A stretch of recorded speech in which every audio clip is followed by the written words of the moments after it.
ನಮಸ್ಕಾರ. K2 ಕನ್ನಡ ನ್ಯೂಸ್ಗೆ ಸ್ವಾಗತ. ವೀಕ್ಷಿಸಿ ಈ ದಿನದ ಸುದ್ದಿಗಳ ರೌಂಡ್ ಅಪ್.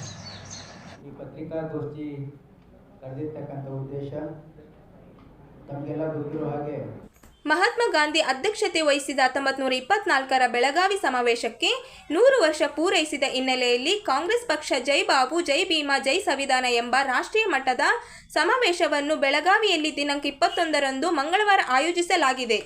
ಈ ಕಾರ್ಯಕ್ರಮವನ್ನು ಎಲ್ಲರೂ ಭಾಗವಹಿಸುವ ಮೂಲಕ ಯಶಸ್ವಿಗೊಳಿಸಬೇಕು ಎಂದು ಜಿಲ್ಲಾ ಉಸ್ತುವಾರಿ ಸಚಿವ ಶರಣಪ್ರಕಾಶ್ ಪಾಟೀಲ್, ಸಣ್ಣ ನೀರಾವರಿ ಹಾಗೂ ವಿಜ್ಞಾನ ತಂತ್ರಜ್ಞಾನ ಇಲಾಖೆಯ ಸಚಿವರಾದ ಎನ್.ಎಸ್. ಬೋಸರಾಜ್ ಅವರು ತಿಳಿಸಿದರು.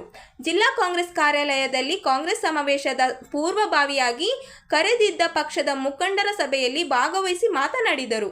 ಈ ಬೃಹತ್ ಸಮಾವೇಶ ಕಾರ್ಯಕ್ರಮಕ್ಕೆ ರಾಹುಲ್ ಗಾಂಧಿ, ಪ್ರಿಯಾಂಕಾ ಗಾಂಧಿ, ಮಲ್ಲಿಕಾರ್ಜುನ ಖರ್ಗೆ ಸೇರಿದಂತೆ ರಾಷ್ಟ್ರ ಹಾಗೂ ರಾಜ್ಯದ ಹಲವು ಕಾಂಗ್ರೆಸ್ ನಾಯಕರು ಕಾರ್ಯಕ್ರಮದಲ್ಲಿ ಭಾಗವಹಿಸಲಿದ್ದಾರೆ ಎಂದು ತಿಳಿಸಿದರು. ಕಾಂಗ್ರೆಸ್ ಪಕ್ಷದ ಕಮಿಟ್ಮೆಂಟ್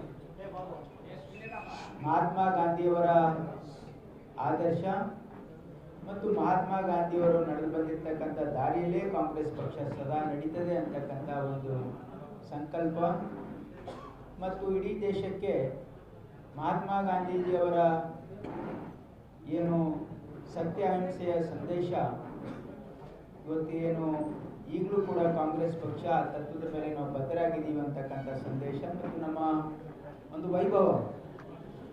ಅಖಿಲ ಭಾರತ ಕಾಂಗ್ರೆಸ್ ಸಮಿತಿ ಅಧ್ಯಕ್ಷರಾಗಿ ಮಹಾತ್ಮ ಗಾಂಧೀಜಿಯವರು ಕುಳಿತಿರ್ತಕ್ಕಂಥ ಸ್ಥಾನದಲ್ಲಿ ನಮ್ಮ ಭಾಗದ ಒಬ್ಬ ಹಿರಿಯ ನಾಯಕರಾಗಿರ್ತಕ್ಕಂಥ ಮಲ್ಲಿಕಾರ್ಜುನ ಖರ್ಗೆ ಸಾಹೇಬರು ಆ ಸ್ಥಾನದಲ್ಲಿದ್ದು ಕಾಂಗ್ರೆಸ್ ಪಕ್ಷವನ್ನು ಮಹಾತ್ಮ ಗಾಂಧೀಜಿಯವರ ತತ್ವದ ತಳಹದಿಯ ಮೇಲೆ ಇವತ್ತು ದೇಶ ಕಟ್ಟತಕ್ಕಂಥ ಕೆಲಸ ಇವತ್ತು ಮಾಡಿರೋ ಹಿನ್ನೆಲೆಯಲ್ಲಿ ನಮಗೆ ಗೊತ್ತಿರೋ ಹಾಗೆ ಈಗಾಗಲೇ ಅದನ್ನು ಪೋಸ್ಟ್ಪೋನ್ ಆಯಿತು. ನಾನು ಕಳೆದ ಬಾರಿ CWC ಮೀಟಿಂಗನ್ನು ಬೆಳಗಾವಿಯಲ್ಲಿ ಆಗಿತ್ತು, ಮರುದಿನ ಸಮಾವೇಶ ಇತ್ತು.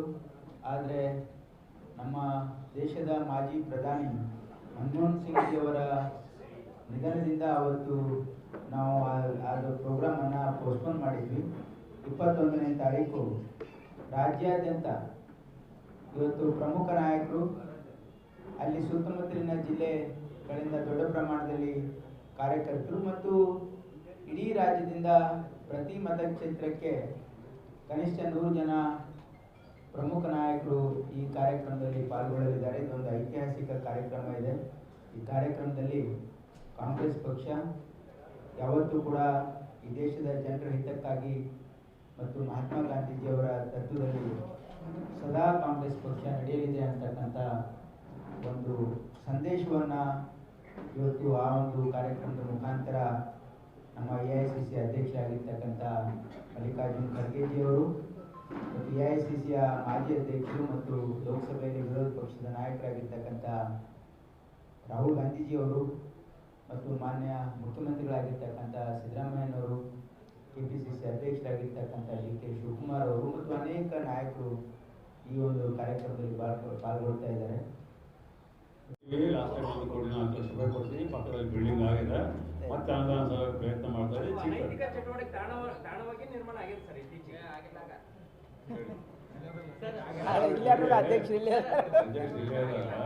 ಅದು KKRD ಅಂದ್ಕೊಳ್ಳಿಕ್ಕೆ ಸ್ವಲ್ಪ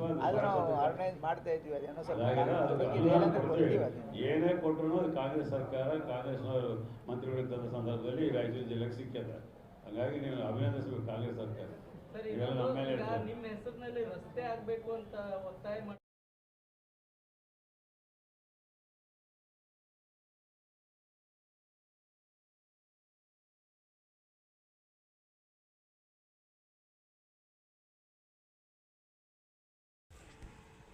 ತಾಲೂಕಿನ ಜೇಗರ್ಕಲ್ ಮೀರಾಪೂರು ಗ್ರಾಮಕ್ಕೆ ವಿದ್ಯಾರ್ಥಿಗಳ ಶೈಕ್ಷಣಿಕ ಹಿತದೃಷ್ಟಿಯಿಂದ ತಕ್ಷಣವೇ ಬಸ್ ವ್ಯವಸ್ಥೆ ಮಾಡುವಂತೆ ಆಗ್ರಹಿಸಿ ಗ್ರಾಮದ ವಿದ್ಯಾರ್ಥಿಗಳು ಜಿಲ್ಲಾಧಿಕಾರಿಗಳಿಗೆ ಮನವಿ ಸಲ್ಲಿಸಿ ಒತ್ತಾಯಿಸಿದ್ದಾರೆ.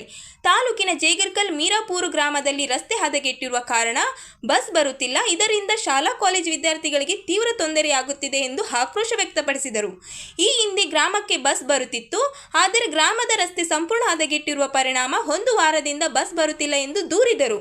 ಇದರಿಂದ ಶಾಲಾ ಕಾಲೇಜು ವಿದ್ಯಾರ್ಥಿಗಳಿಗೆ ತೀವ್ರ ತೊಂದರೆಯಾಗಿದೆ ಎಂದರು. ರಸ್ತೆ ದುರಸ್ತಿ ಮಾಡುವಂತೆ ಸಂಬಂಧಪಟ್ಟ ಲೋಕೋಪಯೋಗಿ ಇಲಾಖೆ ಮೋರಂ ಹಾಕುವಂತೆ ಗಮನಕ್ಕೆ ತಂದರೂ ಯಾವುದೇ ಪ್ರಯೋಜನವಿಲ್ಲ. ಈ ಭಾಗದ ಶಾಸಕರ ಗಮನಕ್ಕೂ ಸಹ ತಂದಿದ್ದೇವೆ. ಆದರೆ ಇವರು ಸಹ ಇದರ ಬಗ್ಗೆ ಯಾವ ಕ್ರಮ ತೆಗೆದುಕೊಂಡಿಲ್ಲ. ಇದರಿಂದ ನಮಗೆ ಶೈಕ್ಷಣಿಕವಾಗಿ ತೀವ್ರ ಹಿಂದುಳಿಯುವ ಪರಿಸ್ಥಿತಿ ನಿರ್ಮಾಣವಾಗಿದೆ ಎಂದರು. ಜಿಲ್ಲಾಡಳಿತ ಇದನ್ನು ಗಂಭೀರವಾಗಿ ಪರಿಗಣಿಸಿ ಬಸ್ ಬಿಡಬೇಕು ಎಂದು ಒತ್ತಾಯಿಸಿದ್ದಾರೆ. ಅಭಿಯಂತರರು ಲೋಕೋಪಯುಕ್ತ ಇಲಾಖೆ ರಾಯಚೂರು ಇವರಿಗೆ ಮನವಿ ಸಲ್ಲಿಸಿದ್ದು, ಈ ಬಗ್ಗೆ ಕ್ರಮ ಕೈಗೊಳ್ಳದ ಹಿನ್ನೆಲೆಯಲ್ಲಿ ರಸ್ತೆ ದುರಸ್ತಿ ಮಾಡುವಂತೆ ಆಡಳಿತಕ್ಕೆ ಮನವಿ ನೀಡಿದರೂ ಯಾವುದೇ ಪ್ರಯೋಜನವಾಗಿಲ್ಲ. ಆ ಕಾರಣದಿಂದ ಮುಂದುವರೆದ ಜೆ ಮೀರಾಪುರ ಗ್ರಾಮದಿಂದ ರಾಯಚೂರು ನಗರಕ್ಕೆ ಬರುವ ಏಕೈಕ ರಸ್ತೆಯಾದ ಮೀರಾಪುರ ರಾಯಚೂರು ರಸ್ತೆ ಈಗಾಗಲೇ ಜೆ ಮಲ್ಲಪುರ ಗ್ರಾಮದವರೆಗೆ ಸುಮಾರು 18 ಕಿಲೋಮೀಟರ್ ಸುಧಾರಿತ ಡಾಂಬರ್ ರಸ್ತೆ ಇದ್ದು, ಇನ್ನುಳಿದ 5-6 ಕಿಲೋಮೀಟರ್ ರಸ್ತೆ ಸುಧಾರಣೆ ಮತ್ತು ಡಾಂಬರೀಕರಣ ಮಾಡುವುದಕ್ಕೆ ಕ್ರಮ ಕೈಗೊಳ್ಳಬೇಕಾಗಿ ತಮ್ಮಲ್ಲಿ ಮನವಿ ಸಲ್ಲಿಸುತ್ತಿದ್ದೇವೆ. ಒಂದೇ ಒಂದು ಮಳೆ ಬಂದರೆ ಸಾಕು, ರಸ್ತೆ ಸಂಪೂರ್ಣ ಕೆಸರು ಗದ್ದೆಯಾಗಿ ಮಾರ್ಪಾಡು ಹೊಂದುತ್ತಿದ್ದು, ಗ್ರಾಮಕ್ಕೆ ಬರುವ ಸರ್ಕಾರಿ ಬಸ್ ಸಂಚಾರ ಬಂದ್ ಆಗಿದ್ದು, ಗ್ರಾಮದ ವಿದ್ಯಾರ್ಥಿಗಳು ಬಸ್ ಪುನರ್ ಸಂಚಾರ ಆರಂಭ ಮಾಡುವಂತೆ ಜಿಲ್ಲಾಡಳಿತಕ್ಕೆ ಮನವಿ ಮಾಡಿರುವ ಉದಾಹರಣೆಗಳು ಇವೆ. ಹದಗೆಟ್ಟ ರಸ್ತೆಯಲ್ಲಿ ಗ್ರಾಮದ 4 ಜನ ದ್ವಿಚಕ್ರ ವಾಹನ ಸ್ಕಿಡ್ನಿಂದ ಕಾಲು ಮುರಿದುಕೊಂಡು ಇತ್ತೀಚೆಗೆ ಗ್ರಾಮದ ಗರ್ಭಿಣಿ ಸ್ತ್ರೀ ಒಬ್ಬರು ಸಮುದಾಯ ಆರೋಗ್ಯ ಕೇಂದ್ರ ಜೆ ಮಲ್ಲಪುರ ಹೋಗುವ ವೇಳೆ KSRTC ಬಸ್ನಲ್ಲಿ ಹೆರಿಗೆ ನೋವು ಕಾಣಿಸಿಕೊಂಡು ಹದಗೆಟ್ಟ ರಸ್ತೆಯಿಂದ ಮಗು ಅಡ್ಡ ತಿರುಗಿದ್ದು ಜೀವನ ಮರಣ ಹೋರಾಟ ಪರಿಸ್ಥಿತಿ ನಿರ್ಮಾಣ. ಹೆರಿಗೆ ನಂತರ ಇನ್ನು ಚೇತರಿಕೆ ಕಂಡಿಲ್ಲ.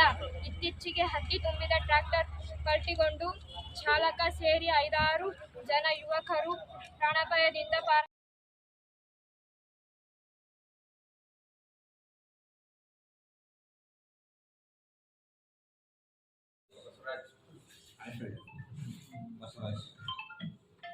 ಸಿಂಧನೂರು ತಾಲೂಕಿನ ಸಾಲಗುಂದ ಹೋಬಳಿಯ ವ್ಯಾಪ್ತಿಯ ದಡೆಸಗೂರು ಸೀಮಂತರಾದ ಸರ್ವೆ ನಂಬರ್ 84.17ರ ವಿಸ್ತರಣ 1 ಎಕರೆ 20 ಗುಂಟೆ ಹಾಗೂ ಸರ್ವೆ ನಂಬರ್ 84.9ರ ವಿಸ್ತರಣ 1 ಎಕರೆ 20 ಗುಂಟೆ ಹಾಗೂ ಸರ್ವೆ ನಂಬರ್ 51.4ರ ವಿಸ್ತರಣ 3 ಎಕರೆ 4 ಗುಂಟೆ ಜಮೀನಿನ ಮೂಲ ವಾರಸುದಾರರ ಮೇಲೆ ಕನಕಗಿರಿ ಕ್ಷೇತ್ರದ ಬಿಜೆಪಿ ಮಾಜಿ ಶಾಸಕ ಬಸವರಾಜ ದಡೆಸಗೂರು ಅವರು ಗುಂಡಾಗಳನ್ನು ಛೂ ಬಿಟ್ಟು ದೌರ್ಜನ್ಯ ಮೂಲಕ ಜೀವ ಬೆದರಿಕೆ ಹಾಕಿ ಅಕ್ರಮವಾಗಿ ಜಮೀನು ಕಬಳಿಕೆ ಮಾಡಿರುವ ಇವರ ವಿರುದ್ಧ ಕ್ರಮ ಜರುಗಿಸಬೇಕು ಎಂದು ಅಂಬೇಡ್ಕರ್ ಸೇವಾ ಸಮಿತಿ ಕರ್ನಾಟಕ ರಾಜ್ಯಾಧ್ಯಕ್ಷ ಡಾಕ್ಟರ್ KM ಸಂದೇಶ್ ಅವರು ಒತ್ತಾಯಿಸಿದ್ದಾರೆ. ಅವರಿಂದು ನಗರದ ಸುದ್ದಿಗಾರರೊಂದಿಗೆ ಮಾತನಾಡುತ್ತಾ ದಡೆಸಗೂರು ಸೀಮಂತರಾದ ಅಲ್ಲಮ್ಮಪ್ಪ ತಾಯಿ ಅಲ್ಲಮ್ಮಮ್ಮ ಇವರಿಗೆ ಸೇರಿದ ಸರ್ವೆ ನಂಬರ್ 84.9ರ ವಿಸ್ತರಣ 1 ಎಕರೆ 20 ಗುಂಟೆ ಜಮೀನು ಹಾಗೂ ಮೌಲಪ್ಪ ತಾಯಿ ದೊಡ್ಡಕೋರನ್ನು ಇವರಿಗೆ ಸೇರಿದ ಸರ್ವೆ ನಂಬರ್ 84.17ರ ವಿಸ್ತರಣ 1 ಎಕರೆ 20 ಗುಂಟೆ ಜಮೀನನ್ನು ಕನಕಗಿರಿ ಕ್ಷೇತ್ರದ ಮಾಜಿ ಶಾಸಕ ಬಸವರಾಜ ದಡೆಸಗೂರು ಅವರು ತಮ್ಮ ಗುಂಡಾ ಪಡೆ ಛೂ ಬಿಟ್ಟು ದೌರ್ಜನ್ಯದ ಮೂಲಕ ಕಬ್ಬ ಮಾಡಿಕೊಂಡಿದ್ದಾರೆ ಎಂದು ಆರೋಪಿಸಿದರು. ಆದರೆ ಒಂದು ತಳ ಸಮುದಾಯದಲ್ಲಿ ಹುಟ್ಟಿ ಸುಮಾರು 700 ಎಕರೆ ಜಮೀನು, ಸರ್ಕಾರಿ ಜಮೀನು ಆಗ್ಬೋದು, ಮತ್ತೆ ಇದು ಏನದು ಈ ತರ ಬೇರೆಯವರು ಮಂಜೂರಾಗಿರುವಂತಹ ಜಮೀನುಗಳಿಗೆ ಅಕ್ರಮವಾಗಿ ಕಾಂಪೌಂಡ್ ಹಾಕೊಂಡಿರೋಂಥದ್ದಾಗ್ಬೋದು, ಸುಮಾರು 700 ಎಕರೆ ಜಮೀನು ಅಕ್ರಮವಾಗಿ ರೌಡಿಸಂ ಮಾಡಿಕೊಂಡು ಈ ತರ ಬಡವರು ಹೊಟ್ಟೆ ಮೇಲೆ ನೋಡ್ಕೊಂಡು ನೋಡಿ ಅವ್ರದೇ ಸಮುದಾಯದವರಾದಂಥ ಆಲ್ಮಪ್ಪ ಅವ್ರ ಕುಟುಂಬದಲ್ಲಿ ಅವರು ಸರ್ವೆ ಕರ್ಕೊಂಡ್ಬಂದು ಸರ್ವೆ ಮಾಡಿಸುವಂತ ಒಂದು ಸಂದರ್ಭದಲ್ಲಿ ಅಡ್ಡ ಹಾಕಿ ಹೊಡಿತಾರೆ. ಇದೇ ಬಸವರಾಜ ದಡೆಸಗೂರು. ಇದಕ್ಕೆ ಸಂಬಂಧಪಟ್ಟಂತ ವಿಡಿಯೋ ಕ್ಲಿಪ್ಸ್ ಐತೆ, ಅದನ್ನ ಇದು ಗ್ರೂಪ್ ಐತಲ್ಲ ಸರ್, ಪತ್ರಿಕಾ ಮಾಧ್ಯಮ ಗ್ರೂಪ್ ಐತೆ, ಆ ಗ್ರೂಪ್ ನಾನು ಸೆಂಡ್ ಮಾಡಿ ಸರ್. ನಾನೇನು ಹೇಳೋದಕ್ಕೆ ಇಷ್ಟಪಡ್ತೀನಿ ಅಂದ್ರೆ, ಇಷ್ಟೇ ದೊಡ್ಡದಾಗಿ ಬೆಳೆದ್ರು ಇದೇ ಸಮುದಾಯದ ನಮ್ಮ ಮಾದಿಗ ಸಮುದಾಯದ ಬಡವರ ಮೇಲೆ ನಿಮ್ಮ ದರ್ಪ ತೋರಿಸುವಂಥದ್ದು, ದೌರ್ಜನ್ಯ ತೋರಿಸುವಂಥದ್ದು, ಜಮೀನು ಕಿತ್ಕೊಳ್ಳುವಂಥದ್ದು ನಿಮ್ಮ ಲಾಯಕ ಲಗತ್ತ? ನಿಮ್ಮ ಬೆಳವಣಿಗೆ ಅದಕ್ಕೆ ನಾವು ಸ್ವಾಗತ ಮಾಡ್ತೀವಿ. ಚೆನ್ನಾಗಿ ಬೆಳೀತು. ನೀವು ಶಾಸಕರಾಗ್ರಿ, ಮತ್ತೆ ಮಿನಿಸ್ಟರ್ ಆಗ್ರಿ, ಮತ್ತೆ ದೊಡ್ಡ ದೊಡ್ಡ ಸ್ಥಾನಮಾನಕ್ಕೆ ಹೋಗ್ರಿ, ನಮ್ದು ಅದ್ರಲ್ಲಿ ಅಭ್ಯಂತರ ಇಲ್ಲ. ನೀವು ದೊಡ್ಡ ಸ್ಥಾನದಲ್ಲಿ ಇದ್ದೀರಾ, ನೀವು ಬಲಾಢ್ಯರಾಗಿದ್ದೀರಾ, ನೀವು ಶಕ್ತಿಶಾಲಿಗಳಾಗಿದ್ದೀರಾ ಅಂತ ಹೇಳ್ಬಿಟ್ಟು ಬಡವ್ರ ಮೇಲೆ ನಿಮ್ ದರ್ಪ ತೋರಿಸೋದಾ? ನೋಡಿ, ಅವ್ರು ನೋಡಿದ್ರೆ ಹೊಟ್ಟೆ ಹೋಗುತ್ತೆ ಸರ್. ಸರ್ವೆ ಗೌರ್ಮೆಂಟ್ ಸರ್ವೆ ಕಟ್ಟಿ ಸರ್ವೇಯನ್ನು ಕರ್ಕೊಂಡ್ಬಂದು ಸರ್ವೆ ಮಾಡಿಸುವಂತ ಸಂದರ್ಭದಲ್ಲಿ ಸರ್ವೇಯರ್ಗೆ ಆವಾಜ್ ಹಾಕಿ ಏಯ್ ನಡೀರೋ ಆಚೆ ಅಂತ ಹೇಳ್ಬಿಟ್ಟು ಆವಾಜ್ ಹಾಕಿ ಪಾಪ ವ್ಯಕ್ತಿ ಅವ್ನ ಪಾಡ್ಗೆ ಅವನಿದ್ರೆ ಕಾರಿಂದ ಬಂದು ಇಳಿದು ಅವನ ಅವ್ರ ಅಣ್ಣನ ಇಟ್ಕೊಂಡು ಹೊಡಿತಾರೆ. ಒಂದು ಜಮೀನು ರಾಯಚೂರು ಜಿಲ್ಲೆ ಸಿನ್ನೂರು ತಾಲೂಕು ದಡೇಸೂರು. ನಮ್ಮ ಜಮೀನು ಬಿಡ್ತಾ ಇಲ್ಲ ಕಬ್ಜೆ. ದಡೇಸೂರು ಮಾಜಿ MLA ಅವರು ಸರ್ವೆ ಮಾಡೋಕೆ ಹೋದರೆ ಹೊಡೆದು ಓಡಿಸಿದ್ದಾರೆ. ಎದ್ರ ಸಲುವಾಗಿ? ನಮ್ಮದು ಜಮೀನು ಇದೆ ಅಂತೇಳಿ ಇಲ್ಲಿ ಪಾಣಿ ಮ್ಯಾಪು ಎಲ್ಲ ನಮ್ಮ ಹೆಸರಲ್ಲೇ ಐತೆ. ಎಲ್ಲ ದೌರ್ಜನ್ಯ ಮಾಡಿ ಓಡಿಸ್ತಾ ಇದ್ದಾರೆ. ಡಾಕ್ಯುಮೆಂಟ್ಸ್ ನಿಮ್ಮ ಹೆಸರು ಮೇಲಿಲ್ಲ? ಎಲ್ಲ ಕರೆಕ್ಟಾಗಿದೆ, ಎಲ್ಲ ಐತೆ. ಅವ್ರು ನಮ್ದು ಹೋಗಿ ನೀವು ಇಲ್ಲಿಗೆ ಅವ್ರಿಗೂ ಕರೆಸ್ತೀನಿ ಅವ್ರಿಗೂ ಕರೆಸ್ತೀನಿ ಅಂತ ಹೇಳ್ತಾರೆ. ಗುಂಡಗಳ ಕರೆಸ್ತೀನಿ ಅಂತ ಹೇಳಿ ದೌರ್ಜನ್ಯ ಮಾಡ್ತಾಯಿದ್ದಾರೆ. ಇವಾಗ ನೀವು ಏನು ಮಾಡ್ಬೇಕು ಅನ್ಕೊಂಡು? ನಮಗೆ ನ್ಯಾಯ ಬೇಕಾಗಿದೆ ಅಷ್ಟೇ. ನಮ್ಮ ಜಮೀನು ನಮಗೆ ಬೇಕು. ಎಷ್ಟು ಎಕರೆ ಜಮೀನು? 1 ಎಕರೆ 20 ಗುಂಟೆ, 1 ಎಕರೆ 20 ಗುಂಟೆ, ಟೋಟಲ್ 3 ಎಕರೆ. ನಮ್ಮ ಕಕ್ಕಂದು ಕೂಡ 3 ಎಕರೆ, 6 ಎಕರೆ. 6 ಎಕರೆ. ಇವಾಗ 6 ಎಕರೆ ಅವರು ಇದು ಮಾಡ್ತಾ ಇದ್ದಾರೆ. ಹಾಂ, ನಮ್ಗೆ ಹೊಡೆದಿದ್ದಾರೆ. ನಮ್ಗೆ ಹೊಡೆದಿದ್ದು ಅವೆಲ್ಲ ಸಂಬಂಧ ಇಲ್ಲ. ನಮ್ಗೆ ಜಮೀನು ಬೇಕು. ನಮ್ಮ ಜಮೀನು ನಮಗೆ ಬೇಕು. ಹೊಡೆದು ದೊಡ್ಡ ಮನುಷ್ಯ ಆಗಿದ್ರು ಬೆಲೆ ಮಾಡಿಸೋ ಪೊಲೀಸಿ ನಾನೇ, DC ನಾನೇ, ತಹಸೀಲ್ದಾರ್ ನಾನೇ ಅಂತ ಎಲ್ಲ ನಾನೇ, ಪೊಲೀಸ್ ಸ್ಟೇಷನ್ ನಾನೇ. ನನ್ನ ಮೇಲೆ ನೀವು ಈ ಅವ್ರ ಕೇಸ್ ಕೋರ್ಟ್ ಇದಾವೆ, ಈ ಏನು ಕೋರ್ಟ್ ಇಲ್ಲ ಅಂದ್ರೆ ಇನ್ನೊಂದು ಕೊಟ್ಟಿದ್ರೆ ಇನ್ನೊಂದು ಕೋರ್ಟಿಗೆ ಹೋಗುತ್ತೆ. ನಾವು ನೀವು ಬರ್ತಾರೆ ನಮ್ಮ ಜೊತೆಗೆ ಅಂತ ಕೇಳ್ತಾರೆ ಸರ್. ಓಕೆ, ತಮ್ಮ ಹೆಸರು? ನಮ್ಮ ಹೆಸರು ಆಲ್ಮಪ್ಪ.